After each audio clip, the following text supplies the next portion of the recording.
Hi, I'm here. Hi. Oh, so. These Pepsi products all over this place. Yeah. All right, here we go. Roll. Hi, I'm here. How you doing, Colin? Not too bad. Yourself? I'm fine. What's up? I'm here with Erik Estrada. So, How you doing? I'd first like to ask you about an organization that you're very involved with right now. Well, I am a investigator with the Blue Ridge Thunder Task Force out of Bedford County, Virginia. ICAC, Internet Crimes Against Children. And you can go on safesurfingusa.org website, or you can go to mine, www.erikestrada.com. And the Safe Surfing Foundation is actually a nonprofit foundation in which we will come to your school and we will have a training seminar for parents and school faculty and teachers, and train the teachers on how to educate our children in schools to protect themselves on the computer off child predators. And we supply all the educational materials, and it's free at no cost to the school, the state, the city, anyone. The foundation covers us traveling, getting there, housing, and doing it, and giving the materials out free. And it's age-appropriate material, because the internet is a great tool. I mean, great for education, great for communication and entertainment, but it's also the best friend to a child predator. And we have to educate our children through K through 12 in school, and the parents, so that they can learn how to protect themselves, like by learning continuously not to give out personal information, anything of that nature.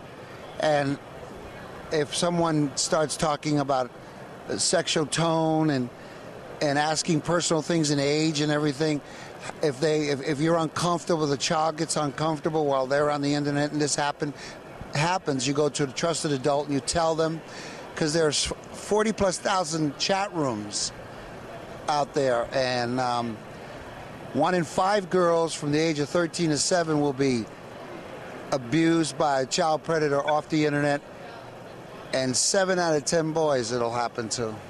Statistics.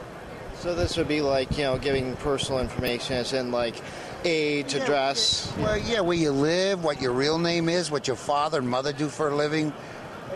These things, because you'll have a child predator threaten a child after they win their confidence, emotional reliance, or they send gifts and they become really good friends. A young girl with an older man, and they'll become friends, and he'll win your confidence over so that you can confide in him personal things, sexual things that you wouldn't tell, especially you wouldn't want your parents to find out. And they can use that against you by saying, you know what, I'm coming to your town, meet me. And you'll say, I can't. And he'll say, well, then I'll come to your door. I know where you live. And I'll tell your parents what you told me unless you meet me. That's one avenue that they take. So it would be like, a threatening situation? Yeah, it would be threatening and a bribery situation.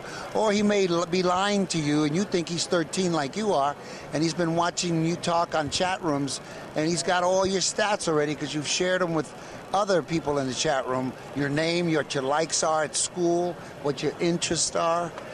And you think, and then he'll develop a relationship with you on the internet.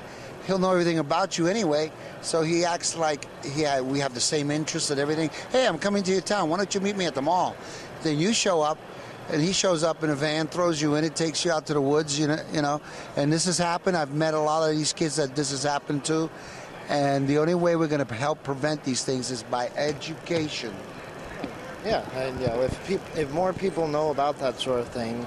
Yeah. Yes, and if people are interested, parents with kids, and they want their school board to get into it, go to safesurfingusa.org and give us a call. Well, thank you very, very much for taking the time. My pleasure. Say hi to your viewers for me.